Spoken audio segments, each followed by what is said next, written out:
À tout ceci, et comme si ça ne suffisait pas, il faut ajouter enfin les think tanks, c'est-à-dire les clubs de réflexion, qui sont censés réfléchir à la place des peuples. Et pourquoi? Parce qu'il n'y a pas de peuple européen. Donc à la Commission européenne, eh bien, lorsqu'on veut un peu savoir ce que pense le peuple européen, comme il n'y en a pas, on l'invente. Et on l'invente, ce sont tous ces think tanks. Hein, le groupe des Bellefeuilles, Heinrich Böll Stiftung, l'Institut Turgot, Kangaroo Group, l'Istituto Bruno Leoni, etc. Tous ces clubs de réflexion qui se sont créés. D'ailleurs, on retrouve très souvent les mêmes personnes, avec des financements sur lesquels dont je vais vous montrer un exemple, et qui viennent voir la Commission européenne, qui sont reçus en grande pompe par tel ou tel commissaire, et qui disent alors que veulent les Européens? Et donc ces clubs de réflexion disent voilà, les Européens veulent qu'il y ait plus de réformes, plus rapides, nous voulons plus d'Europe. Ils parlent à votre place et à la mienne. On va en prendre un exemple, c'est le Center for European Reform, Centre pour la réforme européenne. Selon le journal anglais The Economist, ultralibéral, c'est un think tank qui s'arrange pour être à la fois atlantiste et europhile. On ne voit pas où est le problème, parce que c'est justement la même chose. Et selon le Financial Times, a think tank with an increasingly influential role in the shaping of official policy. Donc, c'est-à-dire un club de réflexion avec un rôle d'influence croissant dans la formation des politiques officielles. Là, c'est très très important. Hein. Il n'y a pas seulement que les fonctionnaires des administrations européennes, il y a aussi tous ces clubs de réflexion qui font leur lobbying. Ce sont en fait le maquis des lobbies européens. Alors, c'est quoi ce Center for European Reform? Eh bien, il est situé à Londres. Il est situé à Londres. Ça, c'est une saisie d'écran de sa page Internet. Et si vous allez sur le site Internet, vous trouvez la liste des gens qui financent ce think tank. Ce think tank qui est censé, un des nombreux, qui est censé représenter le peuple européen, exiger plus de réformes libérales. Et qui finance? Eh bien, je vous l'ai agrandi. Apax Partners, américain. German Marshall Fund of the United States, les reliquats des fonds Marshall, c'est-à-dire la CIA. Goldman Sachs, banque américaine. United Parcel Services, américain. Boeing, société américaine. United Technologies, société américaine. Morgan Stanley, banque américaine. Rolls-Royce, ça n'est pas américain, c'est, vous savez, germano-anglais, puisque Rolls-Royce a été racheté par BMW. Time Warner, américain. Unilever, néerlandais. Lockheed Martin, ah tiens, le revoilà, we never forget who we are working for, vous vous rappelez? Lockheed Martin, américain. The Economist, anglais. Citigroup, américain. Merrill Lynch, américain. Deutsche Bank, c'est allemand. JP Morgan, américain. British Bankers Association, c'est britannique. BP, c'est britannique. Dans toute cette liste, il y en a quelques-uns que je n'ai pas repris, mais il y en a une seule société française, et encore, qui est Thales, qui fait partie du lot. La grande majorité des financiers de ce think tank qui est censé représenter ce que veut le peuple européen qui n'existe pas, eh bien, ce sont des sociétés américaines. Voilà comment ça marche. Alors, d'ailleurs, nettoyons un peu ça et on va en garder deux. Hop, je les enlève, j'en garde deux. Goldman Sachs et JP Morgan, on les retrouve partout. C'est justement à Goldman Sachs et à JP Morgan que le gouvernement Fillon a ouvert le marché du gaz français pour qu'il dégage le maximum de cash. Quant à Goldman Sachs, eh bien Goldman Sachs, on en parle de plus en plus. On en a beaucoup parlé d'ailleurs en novembre de l'année dernière. Pourquoi? Eh bien parce que Goldman Sachs, l'un des grands big boss de Goldman Sachs, c'est M. Peter Sutherland, qui est un ancien commissaire européen de nationalité irlandaise, qui est le président de Goldman Sachs International, président du groupe de Bilderberg, président pour l'Union européenne du Transatlantic Policy Network, c'est-à-dire de cet organisme qui est en train de mettre sur pied le grand marché transatlantique qui nous attend pour 2015, à peu près en 2015, lorsque nous allons commencer à devenir tous carrément des Américains. C'est ce monsieur Peter Sutherland qui a sous son autorité M. Mario Draghi, qui vient d'être nommé en novembre dernier vice-président de Goldman Sachs Europe, et qui était l'ancien vice-président de Goldman Sachs Europe et qui vient d'être nommé en novembre 2011 président de la Banque centrale européenne à la place de M. Trichet. C'était un subordonné de M. Peter Sutherland. Maintenant, c'est lui qui dirige la BCE à la place de M. Trichet.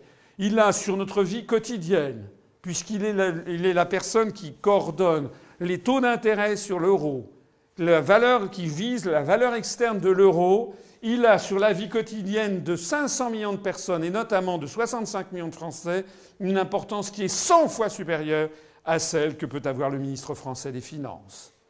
Il faut y ajouter également M. Mario Monti, ancien consultant de Goldman Sachs, ancien commissaire européen, qui a été nommé président du Conseil italien sans aucune élection en novembre 2011, lorsque l'oligarchie mafieuse qui dirige désormais le gouvernement, le continent européen, a pointé le pouce vers le bas, vous savez, comme Néron dans les Jeux du Stade, en décidant la mort politique de Berlusconi. Le président du Conseil italien, M. Berlusconi, avait réussi à survivre à tous les scandales. Scandale de mœurs, avec ses liens avec des starlets, des jeunes filles. Scandale financier, avec de la corruption, etc. Il avait survécu à tout, Berlusconi. Il n'a pas survécu lorsque M. Peter Sutherland a pointé le pouce vers le bas et que l'oligarchie Goldman Sachs a décidé qu'il devait gicler. Et donc on a nommé M. Mario Monti, qui a été nommé sénateur à vie, et ensuite président du Conseil italien, sans avoir jamais été présenté à une seule élection. Jamais les Italiens n'ont voté pour ce monsieur. Ça s'appelle une dictature au sens étymologique du terme. Parce que sous l'Antiquité, sous la Rome antique, la dictature, c'est lorsque, justement, il y avait des menaces étrangères, on suspendait les libertés publiques et on remettait tout à un expert qui était censé mieux connaître que tout le monde ce qu'il fallait faire pour se défendre vis-à-vis des menaces étrangères et qui dictait ce qu'il fallait faire. Dictator. Je ne plaisante pas, hein. C'est une dictature au sens étymologique du terme. M. Monti n'a été élu par personne. Il a été nommé par une oligarchie qui a décidé que c'était lui qu'il fallait, et parce que c'était lui prétendument l'expert. Il n'y a pas que M. Mario Monti d'ailleurs, puisque ça a été également le cas en Grèce, où M. Papandréou, le Premier ministre socialiste, compte tenu du désastre de la situation grecque, qui d'ailleurs ne cesse que de s'enfoncer dans l'anarchie, hein, M. Papandréou a eu un remords au dernier moment, il a voulu organiser un référendum, comme vous l'avez vu. Aussitôt, tout le monde lui est tombé dessus, comme s'il avait fait un scandale. C'est presque comme s'il avait fait un coup d'État. Le Premier ministre grec a voulu faire un référendum pour demander au peuple grec s'il était d'accord avec le plan. Tout le monde lui est tombé dessus, comme s'il avait voulu faire un coup d'État, et il a été viré en renonçant au référendum. Je ne sais pas si vous vous rendez compte de ce qui se passe. Mais enfin, nom d'une pipe, il faut que les Français se révoltent. Il faut quand même que ça suffit de rester comme ça, assis devant sa télévision. Alors, l'oligarchie a nommé M. Papademos, ancien conseiller de la Banque fédérale de Boston aux États-Unis, ancien gouverneur de la Banque de Grèce de 1994 à 2002, lorsque la Grèce s'est qualifiée, entre guillemets, pour l'euro, grâce à des comptes qui avaient été falsifiés par Goldman Sachs, avec lesquels M. Papademos avait travaillé. Ancien vice-président de la Banque centrale européenne, nommé Premier ministre grec sans aucune élection en novembre 2011, quelques jours avant que M. Mario Monti ne succède à M. Berlusconi dans les mêmes conditions. Donc ce sont des dictatures qui viennent de s'imploser en Grèce et en Italie. Ces deux pays sont désormais dirigés par des dictateurs élus par personne et qui sont aux mains de la mafia, de l'oligarchie financière qui dirige désormais l'Europe.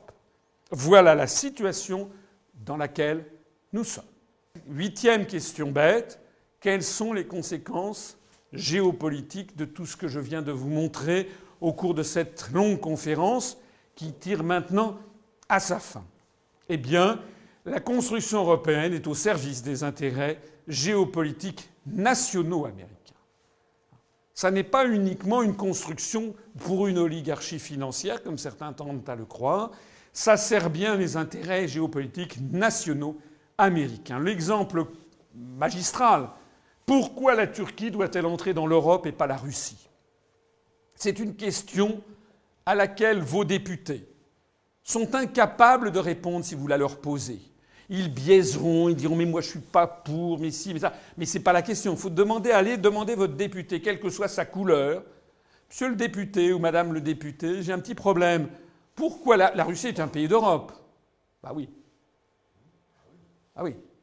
Alors, la Turquie, ça se discute, parce que c'est vrai que la Turquie a un passé en Europe, mais enfin, c'est quand même pas principalement un pays d'Europe. Donc pourquoi la Turquie doit-elle entrer dans l'Union européenne et pas la Russie? Alors vous verrez votre député qui tournera autour du pot, qui dira oui mais je suis pas sûr que les Russes veulent, oui mais les Turcs, mais je suis pas d'accord, etc. Mais il n'aura pas d'explication. La bonne explication, c'est celle que je viens de vous montrer et que je vais préciser. La Turquie, c'est le plateau anatolien qui appartient à l'OTAN, qui surveille le Caucase, qui surveille l'Iran, pour le compte des Américains, qui surveille l'Irak et la Mésopotamie, les ressources en eau, la Syrie, qui surveille la protection de l'État d'Israël et qui surveille la Méditerranée orientale. C'est le flanc sud de l'OTAN.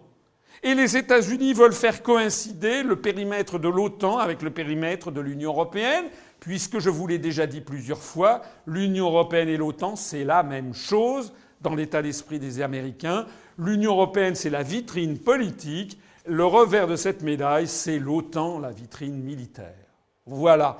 Et l'objectif, ça n'est pas moi qui le dis. Il faut lire Brzezinski, Zbigniew Brzezinski, conseiller diplomatique du président Carter, conseiller diplomatique pendant quelques mois du président Obama, américain d'origine polonaise qui a écrit un livre qui s'appelle The Great Chessboard en américain, traduit en français Le Grand Échiquier, et qui explique que toute la politique américaine consiste à maintenir une hégémonie mondiale, puisque pour la première fois depuis le Big Bang, depuis la création de l'univers, eh bien pour la première fois, c'est une puissance qui est située sur le continent américain qui domine l'univers, alors qu'auparavant, c'était toujours une puissance eurasiatique. Premièrement.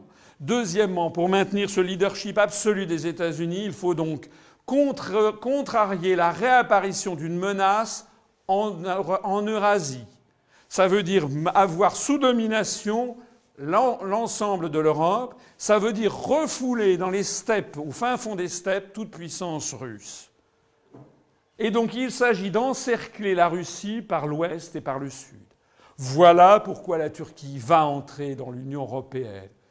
Et voilà ce qu'aucun responsable politique français ne peut expliquer, puisque expliquer cela, c'est expliquer ce que c'est que la construction européenne.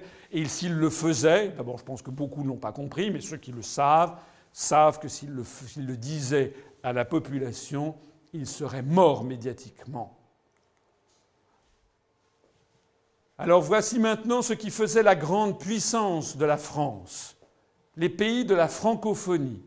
Si la France était, et est encore, mais chaque année qui passe, est en train de torpiller notre pouvoir mondial, notre rayonnement mondial, c'était les pays de la francophonie que l'on voit sur ce planisphère en couleur bleu ciel.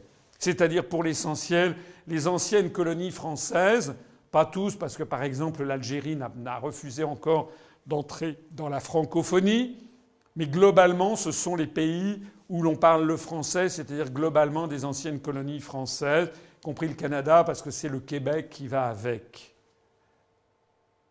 Et il faut bien comprendre que plus, avec la construction européenne, eh bien, on est en train de couper la France de tout ce qui faisait notre puissance et notre rayonnement mondial. Puisque plus nous nous enfermons dans cette espèce d'univers étriqué de l'empire euro-atlantiste, où l'on prétend que l'on doit fusionner avec des peuples comme l'Estonie, la Lettonie, la Lituanie, je n'ai rien contre les Estoniens, les Lituaniens ou les Lettons, mais nous n'avons aucun lien particulier avec eux. En revanche, nous avons des liens avec des pays d'Afrique très importants dont nous nous coupons progressivement, parce que la construction européenne est une construction, dans son essence philosophique, qui est une construction raciste. Creusez l'européisme, vous trouverez tout de suite, ou en tout cas très rapidement, le partisan de l'Europe qui vous dira « Mais oui, mais si jamais on ne fait pas l'Europe, vous vous rendez compte, les Arabes, vous vous rendez compte, les Noirs, les Indiens, les Chinois ?» Voilà la réaction qui d'ailleurs est une réaction débile à de nombreux égards. J'ai déjà eu l'occasion de l'expliquer, puisque, par exemple, en matière industrielle, eh bien, la France, Renault fait alliance, le français Renault fait alliance avec le japonais Nissan pour mieux combattre l'allemand Volkswagen. Pareil lorsque, par exemple, Thomson se fait racheter par le chinois TCL pour mieux combattre l'allemand Siemens. C'est-à-dire que le jeu des alliances industrielles capitalistiques mondiales se joue complètement du périmètre de l'Union européenne. En attendant, la preuve est ainsi faite que ce n'est pas sortir de l'Union européenne qui isole la France, c'est d'y rester. Et on le voit depuis 1965. Vous vous rappelez ce que je vous montrais, l'affiche de Mitterrand. Mitterrand qui disait que De Gaulle c'était la France isolée. Non, ça n'est pas vrai. La France est plus isolée que jamais maintenant. Si vous avez des amis latino-américains, russes, dans le monde arabe, africain, en Chine, si vous avez vraiment des amis comme moi j'en ai, qu'est-ce qu'ils vous disent tous? Ils vous disent tous, mais qu'est-ce qu'est devenue la France? Mais qu'est-ce que vous êtes devenu? Est-ce que vous vous êtes regardé dans la glace? Vous, le pays de Louis XIV, de Napoléon, des soldats de l'an 2, de Clémenceau, de Foch, de Gaulle? Qu'est-ce que vous êtes devenus? Vous êtes devenus les larbins des Américains? C'est ça votre avenir? Donc j'insiste, ce n'est pas sortir de l'Union européenne qui isole la France, c'est bien d'y rester. Cet effacement rapide de la France, d'ailleurs, n'est pas perdu pour tout le monde. En voici un exemple parmi des dizaines d'autres. Le 1er novembre 2006, le président chinois Hu Jintao a rencontré à Libreville le président gabonais Omar Bongo, qui est décédé depuis lors, mais maintenant c'est son fils. Regardez cette affiche. Alors on va me dire « Ah oui, vous êtes pour la France-Afrique ». Non, je ne suis pas pour la France-Afrique. Je suis pour des rapports totalement rénovés entre la France et les pays d'Afrique. Mais ce que je dis, c'est que ceux qui en ce moment se battent pour contre la France-Afrique ont plusieurs métros de retard. Parce que maintenant, c'est plus du tout comme ça que ça se passe.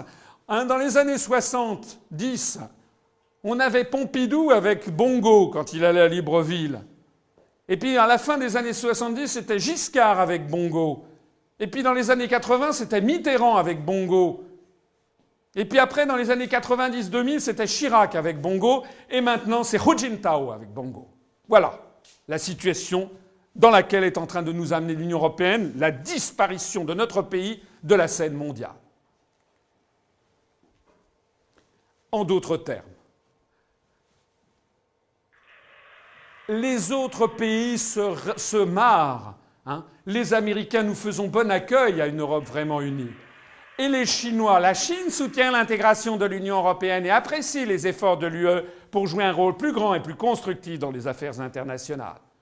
Eh bien oui, les Américains sont en train de récupérer toutes les anciennes colonies dont nous partons très vite puisque nous ne donnons plus. Nous sommes en train de tuer tout ce qui faisait nos atouts mondiaux. Chapeau la stratégie des dirigeants français. On est en train d'emmener l'ensemble de la population française vers la pauvreté et en train de détruire tous nos atouts mondiaux. Et pour le plus grand bénéfice de qui? Des Américains ou des Chinois. Les Chinois, pendant des décennies, n'ont pas cru.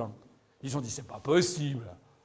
Ils sont quand même pas bêtes au point de tomber piégés poings liés dans cette stratégie américaine. Eh ben si. Eh ben il y a un moment à partir duquel ils se disent très bien, qui va à la chasse perd sa place. Et si les Français sont sur le déclin, puisque la France est en pleine décadence, vu de Pékin, vu de Washington, enfin les Américains d'ailleurs n'ont pas beaucoup de leçons à nous donner, enfin vu des pays d'Extrême-Orient que je connais bien, eh bien nous sommes en pleine décadence, il est temps d'aller prendre notre place. Alors, la théorie du choc des civilisations de Huntington est schématique comme un western hollywoodien, c'est la clé de voûte finale de cette conférence. C'est qu'en réalité, vous savez que je vous ai parlé de Brzezinski qui explique donc que l'encerclement de la Russie. L'autre théoricien, c'est Samuel Huntington, l'Américain, qui a dit que le monde devait s'orienter vers ce monde multipolaire dont on nous a bassinés, avec donc des grandes civilisations qui se partageraient la planète. C'est une vision criminelle, belliciste, raciste, religieuse, et qui est fondée, poussée par les Américains dans une espèce de volonté de taxinomie délirante pour diviser le monde en quelques grands blocs. Premier bloc, celui qui est de couleur framboise écrasée, c'est le monde judéo-chrétien. Oh, comme par hasard, ce monde judéo-chrétien correspond pile poil à l'OTAN. Ça tombe bien. C'est la justification théorique de la mainmise des États-Unis sur l'Europe occidentale. La couleur en couleur pistache, c'est le monde latino-américain. Pourquoi n'est-il pas judéo-chrétien? On se le demande, mais non, on ne se le demande pas. C'est tout simplement parce que ce sont des gens qui détestent les Yankees et donc on les a confinés dans un ghetto.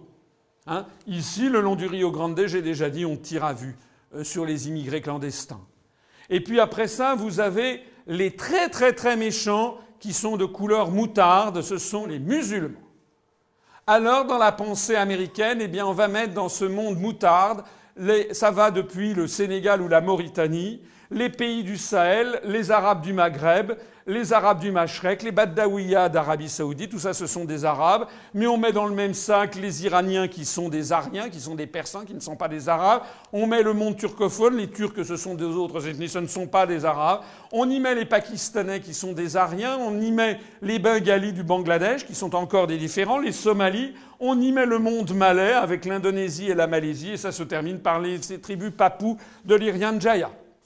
Donc on fait prévaloir une vision délirante, uniquement religieuse. D'ailleurs, comme si l'islam n'était qu'une seule et même religion, alors que vous avez l'islam sunnite, l'islam chiite, l'islam zaïdite, vous avez des quantités de sectes, et puis vous avez bien plus encore des schémas historiques, anthropologiques totalement différents.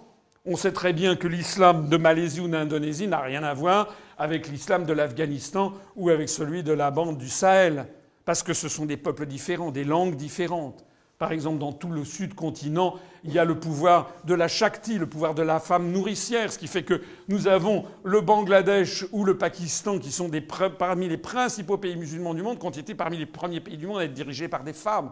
Comme d'ailleurs l'Inde et le Sri Lanka, qui l'un est hindou majoritairement et l'autre bouddhiste. Donc on a des schémas anthropologiques qui prévalent ça, mais les Américains s'en foutent, c'est pas le problème. Alors, en plus de ça, on a mis là... Après ça, c'est la civilisation africaine. Dans l'esprit de celui qui a conçu ça, c'est évidemment l'absence de civilisation.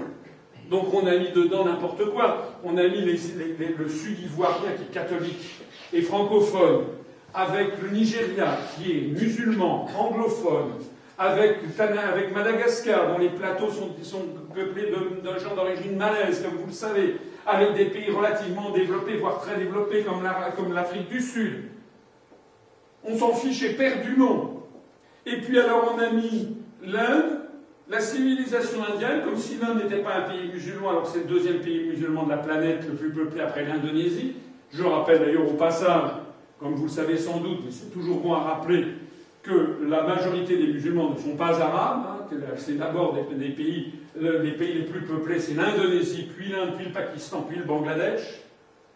Nous avons ici ensuite la civilisation dite confucéenne, c'est-à-dire chinoise et ses prolongements, la civilisation japonaise, que les Américains ont eu la gentillesse de considérer comme une civilisation à part, et puis les deuxièmes très très méchants, qui sont couleur caca, eh bien, après la couleur moutarde, là, ce sont le monde orthodoxe.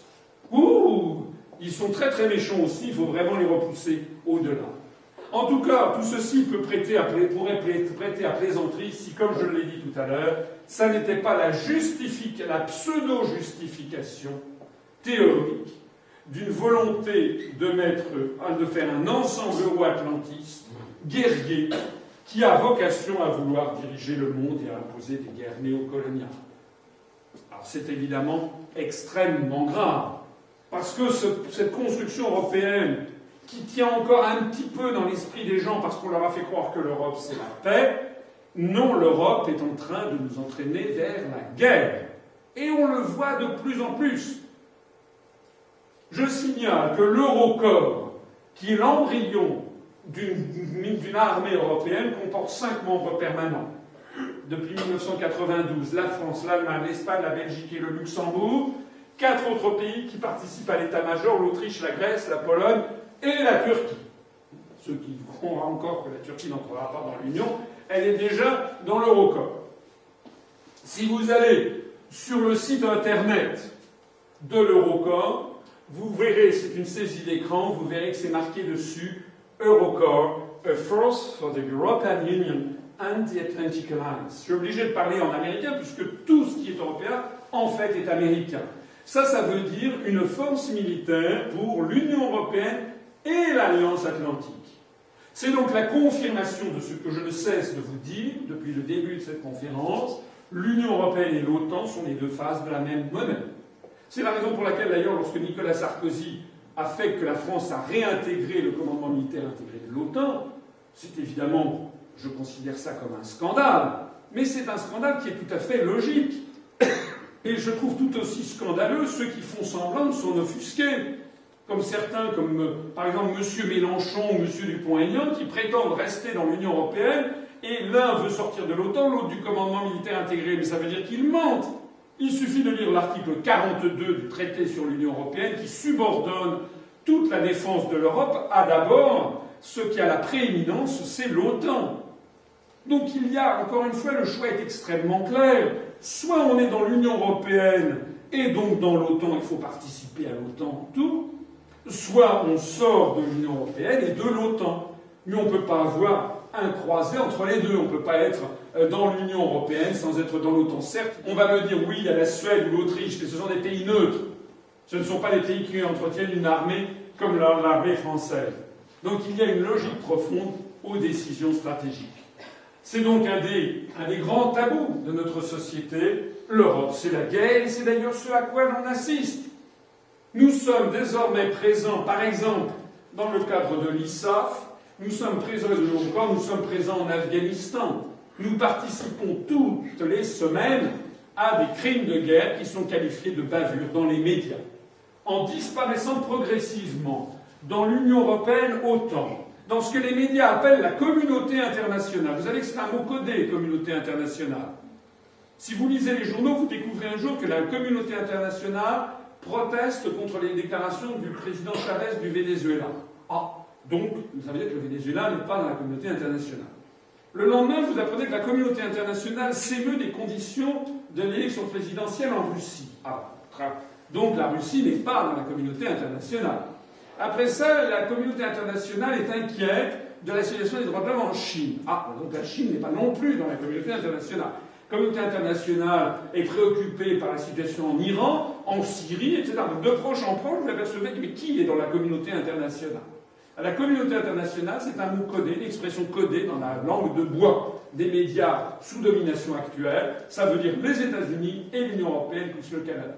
Et plus obligés ou alliés des États-Unis, comme par exemple le Qatar ou le Costa Rica, ce genre d'État.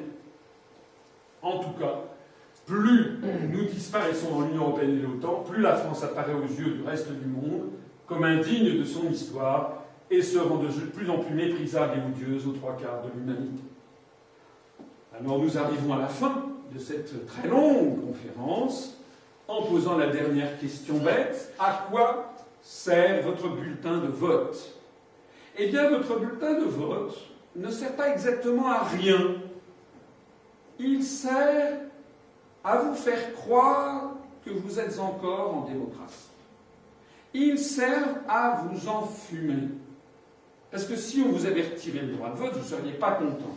Donc on vous a laissé le droit de vote, mais on vous fait voter entre des personnes qui n'ont pratiquement plus aucun pouvoir réel, sauf sur des sujets de nature du style sujet de société, euthanasie, je ne sais pas, mariage gay, ce genre de choses.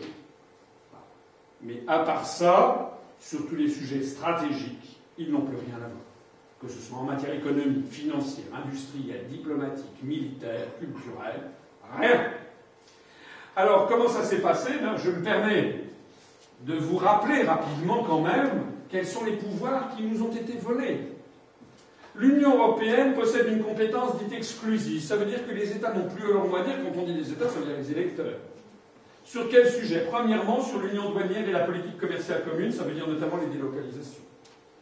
Je me suis répandu depuis des mois et des mois à expliquer aux Français que l'article 63 du traité sur le fonctionnement de l'Union européenne a interdit toute restriction aux échanges de capitaux. Ça veut dire qu'on ne peut plus lutter contre les délocalisations. Parce qu'avant, dans les années 60, 70, 80, quand une société, si une société avait voulu construire une usine en Chine, il fallait qu'elle demande l'autorisation de la direction du Trésor, du ministère des Finances, qui disait non. Voilà. Et si une autre société américaine voulait, ou indienne, voulait racheter une société française, il fallait qu'elle demande l'autorisation au ministère français des Finances, qui disait non, qui pouvait dire oui, mais qui disait en général non. C'est comme ça que ça se passait. Et la France n'était pas la Corée du Nord, en 1980. C'est pareil pour tous les autres États. Donc les délocalisations, c'est pas tombé du ciel, c'est une décision qui a été prise délibérément par la Commission européenne et le US Trade Representative américain. Quand on fait croire aux Français que l'Europe nous protège, veut nous sauver, c'est l'Europe qui a créé la situation qui est en train de nous détruire. Hein, c'est ça qu'il faut bien comprendre. Donc, là, l'article 32 et l'article 63 du TFE, je vous renvoie à mes conférences, la présentation de mon programme présidentiel, et à la fois sous forme vidéo et sous forme de texte sur notre site, eh bien, cette politique n'échappe à la volonté des électeurs.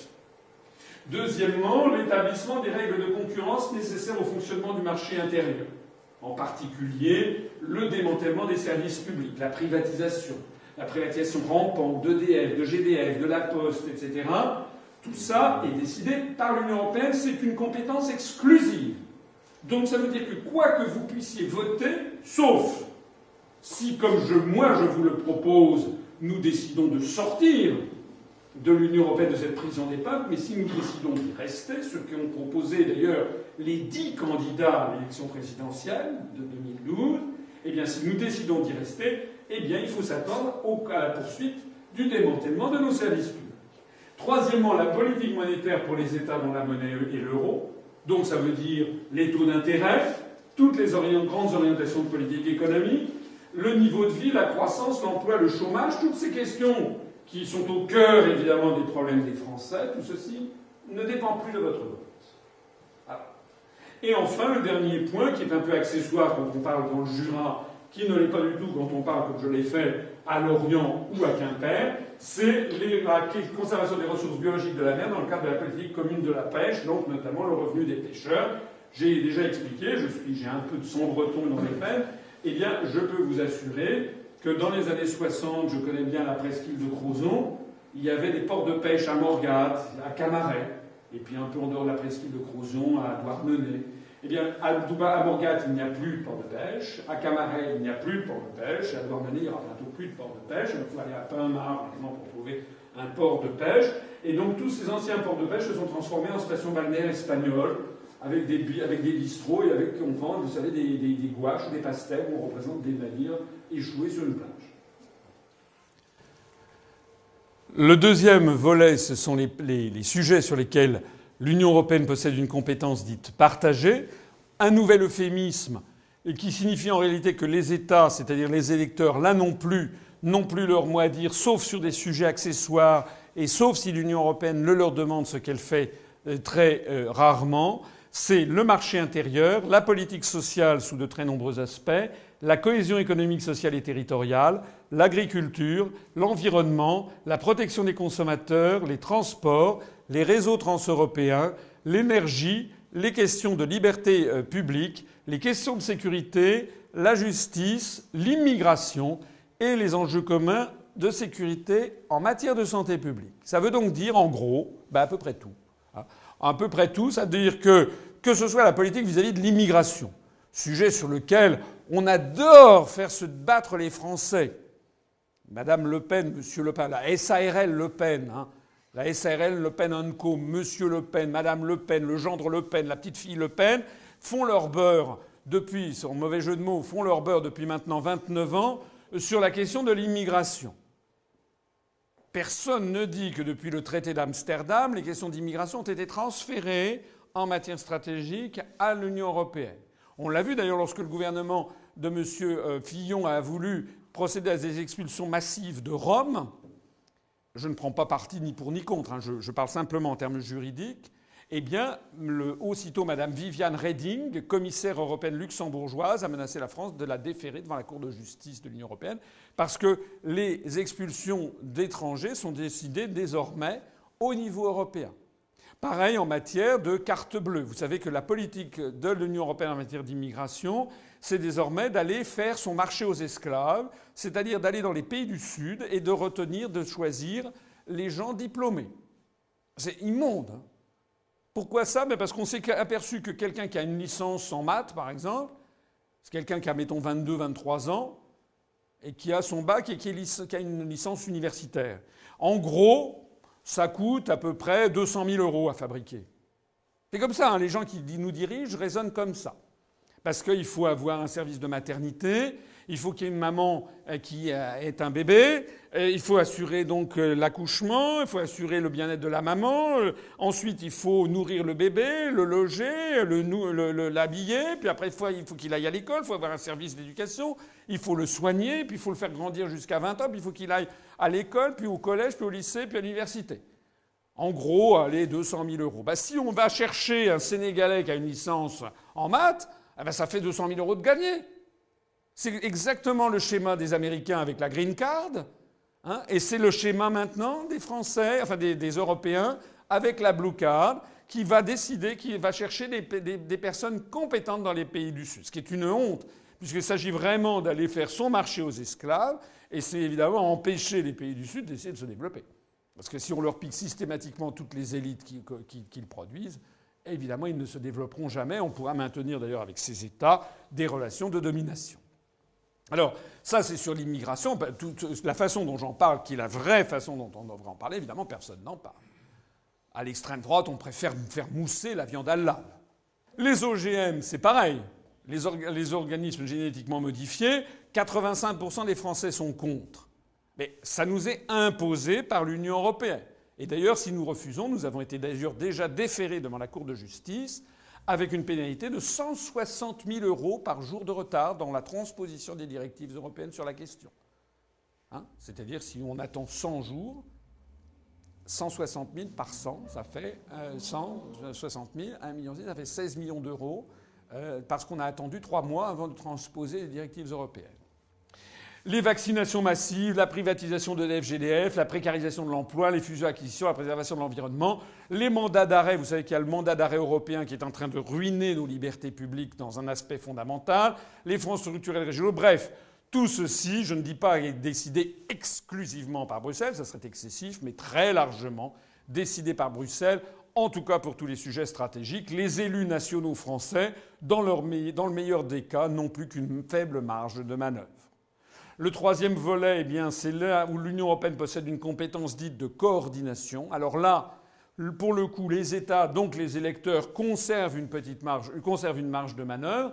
Les États ont une marge de manœuvre, mais l'Union européenne a un pouvoir d'appui, de publicité et de coordination. C'est quoi les sujets ? La protection et l'amélioration de la santé humaine, l'industrie du moins pour ceux qu'il en reste, puisque je rappelle que nous perdons actuellement 800 emplois industriels par jour et une usine par jour. La culture, ça veut dire par exemple on a ce pouvoir extraordinaire, c'est de pouvoir organiser une exposition sur les impressionnistes au Grand Palais. Le tourisme, quoique la plupart maintenant des activités de promotion touristique soient faites en France par les comités départementaux ou régionaux du tourisme, c'est quand même pas un sujet d'une ampleur stratégique. L'éducation, alors l'éducation c'est un très grand sujet bien entendu, sauf que c'est un sujet doté d'une inertie considérable. C'est très très inertiel. Hein. Quand on prend des décisions en matière d'éducation, ça s'étale sur des années et des années pour que ça fasse des évolutions. Et d'ailleurs, au passage, je signale que même en matière d'éducation, l'Union européenne met son grain de sel, puisque de plus en plus, on va vers un manuel d'histoire franco-allemand, des choses comme ça, c'est-à-dire en fait, comme dans tout pays totalitaire, une réécriture de l'histoire. D'ailleurs, on parle de moins en moins de ce dont je vous ai parlé ce soir, par exemple de François Ier et Charles Quint. C'est très mauvais, c'est de très très mauvaises... c'est pas du tout intéressant, hein. Il ne faut surtout pas en parler aux Français. Voilà. Il faut de plus en plus que les Français oublient quelle est leur propre histoire. C'est exactement le mythe de l'homme nouveau, hein, Homo soviéticus de l'Union soviétique. On voulait réécrire toute l'histoire antérieure selon la lumière d'une espèce de progrès, de processus dialectique conforme à la pensée marxiste-léniniste. Donc là, on réécrit toute l'histoire antérieure en fonction de l'idée de la construction européenne. C'est vraiment des choses tout à fait voisines.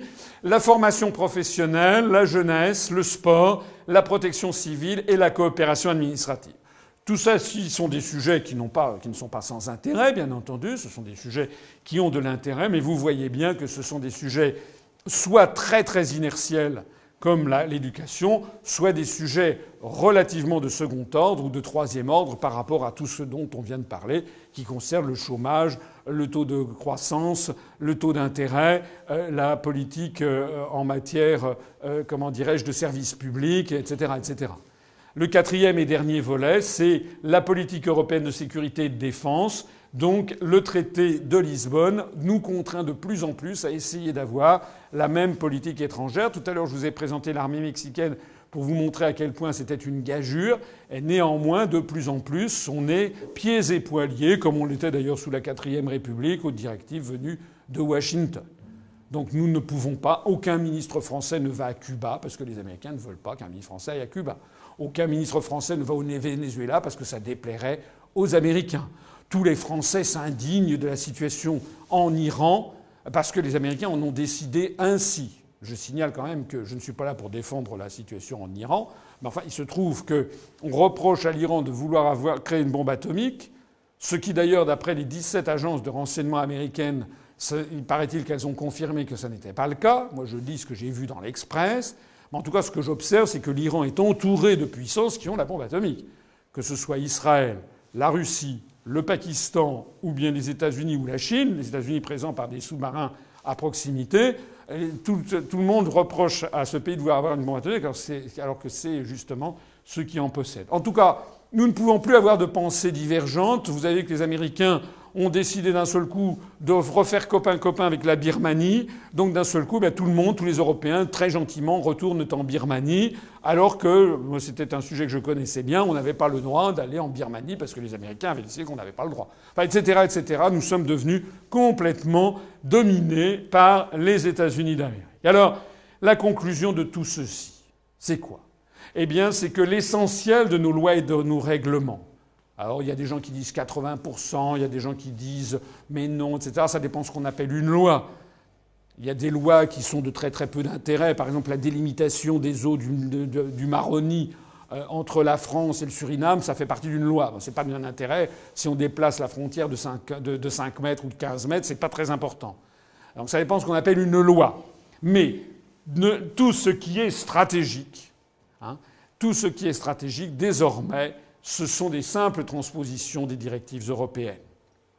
Donc le président de la République, nos ministres, nos députés, nos sénateurs ne décident presque plus de rien de stratégique. Alors ils peuvent faire de la mousse. Ils peuvent faire mousser tel ou tel sujet. Comme on le voit en général, ce sont des sujets d'ailleurs polémiques et clivants, mais qui ne changent en rien l'évolution stratégique de notre pays vers la soumission à l'Empire et vers la destruction de la France. Donc la vérité, c'est que la République française n'est plus qu'un fantôme, notre démocratie n'est plus qu'une apparence. Alors ce qui est nouveau, peut-être grâce notamment à Internet, peut-être aussi, je pense que j'ai pu personnellement contribuer à cette prise de conscience parmi nos concitoyens, puisque notre mouvement se développe très rapidement, et que nous avons des milliers de connexions sur notre site. Donc je pense que nous avons pu contribuer avec d'autres à cette prise de conscience et que de plus en plus de Français commencent quand même à se rendre compte du problème. Et puis il y a les faits. Comme disait Nietzsche, les faits et leur formidable éloquence. Parce que ça fait il y a 20 ans qu'on avait promis que l'euro et que l'Union européenne apporterait bienfaits, bonheur, prospérité, etc. Et les Français sont obligés de constater, comme les Grecs, comme les Italiens, comme les Espagnols, que c'est le contraire qui est vrai et que chaque année est pire que la précédente. Et donc, progressivement, les Français commencent à le comprendre. Je voudrais attirer votre attention sur un sondage via Voice pour le journal Libération du 16 avril 2012 au sujet de l'élection présidentielle de 2012. 6 Français sur 10 ont trouvé cette campagne présidentielle décevante. 61% des personnes interrogées ont estimé que l'adjectif de décevante s'appliquait bien à la campagne présidentielle de 2012. 57% l'ont trouvée ennuyeuse, 51% agressive, 45% compliquée, 32% constructive, 30% proche des vrais problèmes. Ça veut donc dire que 70% des Français considèrent qu'elle n'était pas proche des problèmes des Français. Ça veut donc dire que les Français commencent à réaliser que l'on se paye leur tête, qu'on leur fait une campagne décevante et qui ne concerne pas les vrais problèmes. Ça veut dire que nous sommes entrés dans une phase politique qui va aller de plus en plus vers une remise en cause générale de la situation. Les Français sont extrêmement mécontents. Ils sont mécontents de cette campagne. Ils sont mécontents des candidats qu'on leur a présentés. Mais je vous ai rappelé qu'ils avaient été présélectionnés par les médias et qu'aucun des 10 candidats n'a dit ce que moi je voulais dire. Mais moi, je n'ai pas eu mes parrainages parce que je n'étais pas médiatisé. Et il y a 19% des personnes interrogées qui ont estimé qu'il y avait de bonnes raisons de s'abstenir particulièrement à cette élection présidentielle. Il faut rappeler qu'au premier tour, il y a eu 20,5% d'abstention d'ailleurs. Et parmi ces personnes-là, 38% d'entre elles estimaient que cette élection ne changera rien, 29% que les candidats ne sont pas à la hauteur et 27% que la campagne électorale n'a pas été convaincante. Alors que faire ? Eh bien, que faire ? Nous avons une solution. C'est celle pour laquelle j'ai créé ce mouvement politique, l'Union populaire républicaine, c'est de sortir de l'Union européenne. Comment ? Eh bien, en appliquant l'article 50 du traité de l'Union européenne qui, justement, prévoit comment ça marche, c'est-à-dire que tout État membre peut sortir de l'Union, article 50 alinéa 1 du TUE. Donc déjà, ne vous laissez pas avoir par ceux qui vous disent « Ah, c'est impossible ». C'est pas impossible puisque c'est écrit. C'est prévu. Donc si c'est prévu, c'est que c'est possible. Et si c'est possible et si c'est prévu, alors on a le droit d'en débattre. Et vous vous rappelez ce que je vous ai dit, la stratégie américaine depuis 1854, éviter tout débat.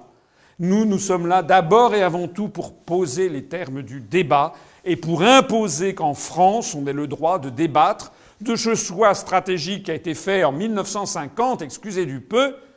Ça fait quand même 62 ans que l'on est dans la stratégie de la construction européenne qui ne marche pas. 62 ans depuis 1950.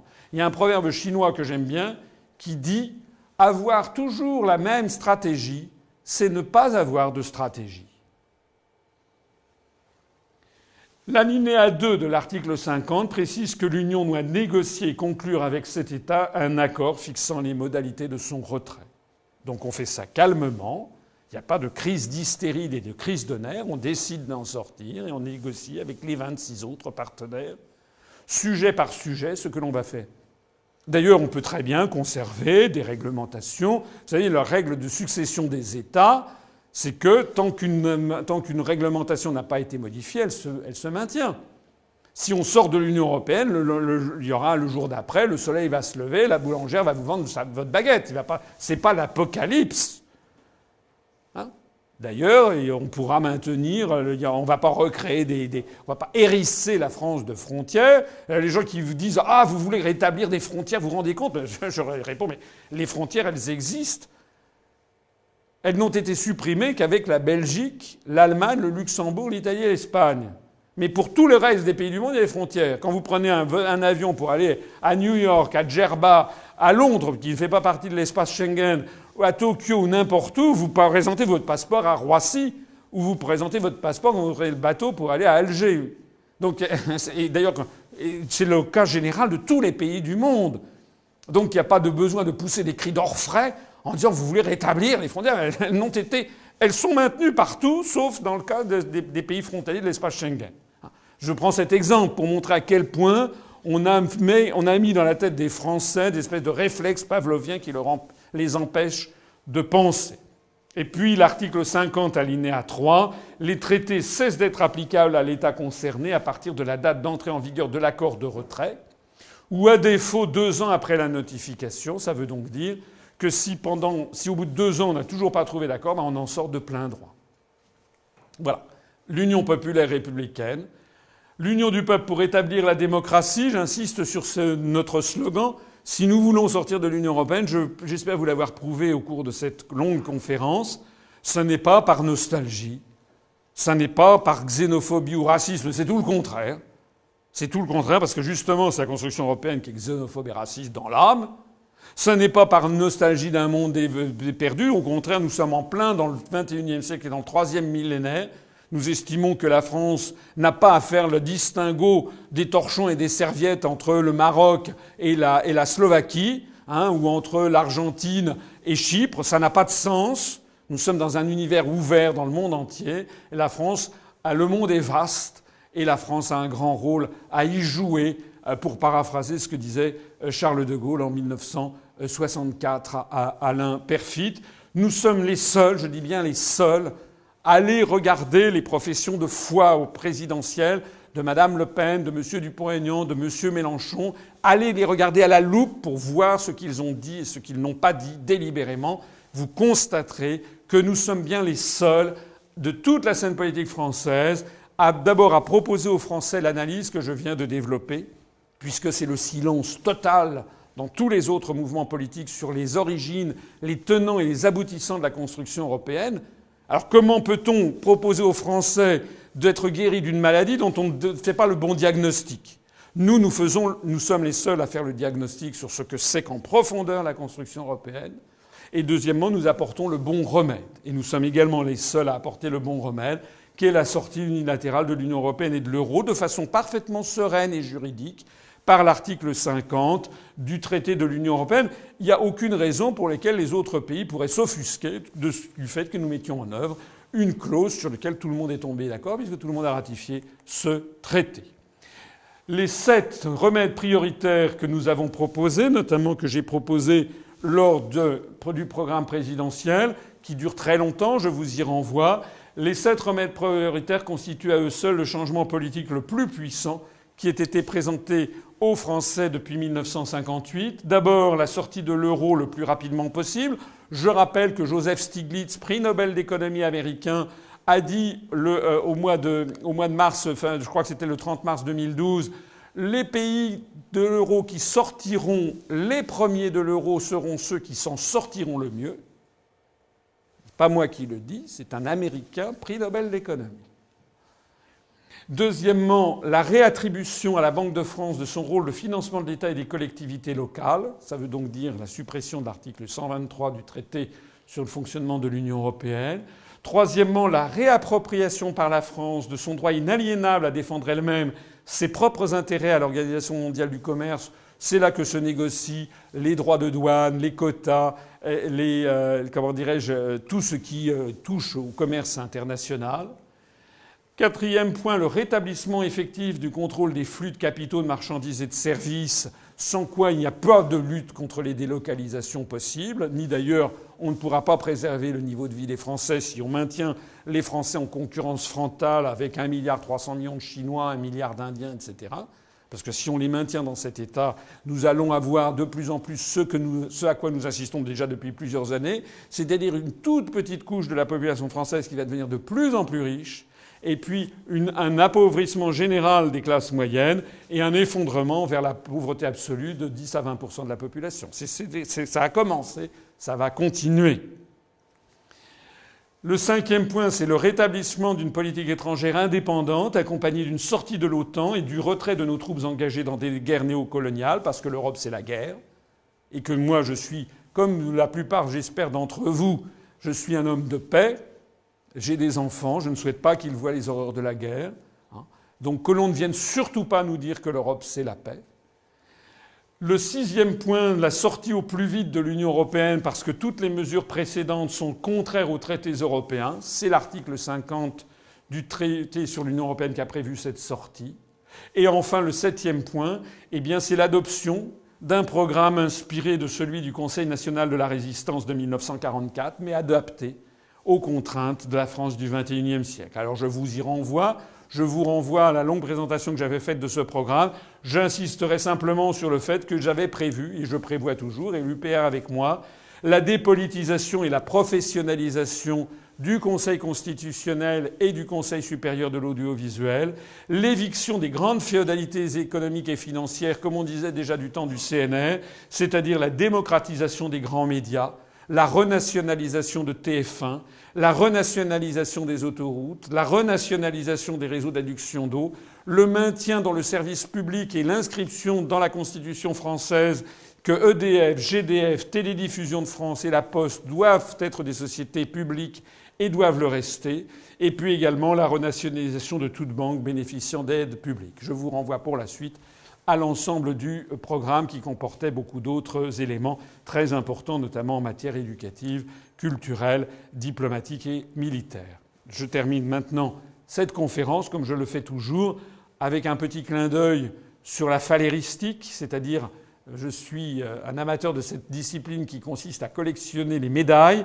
Les médailles parce qu'elles sont un petit témoignage dans du métal d'un événement historique. Ça, c'est une médaille que j'ai chez moi, qui est une médaille en bronze, qui a été frappée à la Révolution de 1848, lorsque les Français ont chassé Louis-Philippe, le dernier roi, le roi des Français. Alors, à l'avers, vous avez ici marqué République française 1848, et puis vous avez ici une Marianne, que j'aime bien, cette Marianne, parce qu'elle a un côté très populaire. On voit une espèce de ménagère un peu en chair et qui a ici des sabots. Et puis là, elle a une espèce de balai avec une serpillière avec laquelle elle vient de faire le ménage et de chasser la royauté. Donc c'est une vision d'une Marianne un petit peu originale et qui me plaît bien, avec marqué autour donc République française 1848. Mais j'aime encore mieux le revers de cette médaille. Vous avez ici le faisceau des licteurs, symbole de la République romaine et de ses vertus. Vous avez ici deux épées entrecroisées qui sont le symbole du peuple, d'un peuple en armes qui lutte pour sa liberté, avec RF pour République française. Ici, vous avez une équerre, symbole de la maçonnerie, puisque la révolution de 1848 avait été empreinte d'idées des sociétés de philosophie. Ici, vous avez le bonnet phrygien, qui est le symbole de la liberté. Le peuple de Phrygie, sous l'Antiquité, c'était un peuple de l'Anatolie centrale qui s'était révolté contre l'Empire romain. Mais surtout, le plus beau de cette médaille, eh bien, c'est ce qui est écrit le long du listel et qui court tout ici et que je vais développer avec vous. Eh bien, c'est marqué « La France donne l'exemple aux nations ». Voilà. C'est une très belle citation, une très belle formule de nos aïeux de 1848, parce que ça veut dire quoi ? Eh bien, ça veut dire que la France, ça veut dire que le reste du monde attend que le peuple français bouge. C'est ce qui s'est passé en 1789. En 1789, nos aïeux, quand ils sont allés prendre la Bastille, ils ne se sont pas concertés avec le peuple des États du Saint-Siège, des États de l'Église, avec ceux du duché de Wurtemberg, avec ceux du royaume des Deux Siciles, avec ceux du royaume d'Espagne, du royaume de Prusse, du royaume d'Angleterre, du royaume de Danemark. Non. Qu'est-ce qu'ils ont fait ? Ils sont allés prendre la Bastille. Et après, ils ont fait la déclaration des droits de l'homme, la suppression des privilèges, et tout ceci a créé un souffle qui a balayé l'ensemble de l'univers occidental. Pareil en 1792, lorsqu'ils ont aboli la monarchie. Pareil en 1830. Pareil en 1848, lorsque les Français, en février 1848, ont chassé Louis-Philippe. Ils ont donné le signal à un formidable mouvement de libération qui a balayé tout le continent européen. Donc il ne faut jamais sous-estimer l'importance de la France dans l'imaginaire collectif mondial. Je dis souvent, sous forme de semi-boutade, que la France n'appartient pas qu'aux Français. Je prends le contre-pied, vous savez, de cette formule de Maurras qui disait « la France aux Français ». Non, la France, elle est bien sûr que la France appartient au peuple français, mais elle n'appartient pas uniquement au peuple français, parce que nous représentons un patrimoine moral, politique, historique de tout premier plan. Et dans les pays du monde arabe, dans les pays d'Amérique latine, dans les pays en Indochine, etc., en Russie, pendant des décennies, et c'est encore vrai, même encore maintenant, les peuples se disent « mais que pensent les Français et que font les Français ?» Voilà. Il faut que nous retrouvions ce souffle épique qui est celui de notre peuple, celui avec lequel nous devons donner l'exemple aux nations. Lorsque les Français auront décidé de sortir de l'Union européenne, nous n'aurons pas de mesures de rétorsion, contrairement à ce que certains prophètes de malheur vous disent.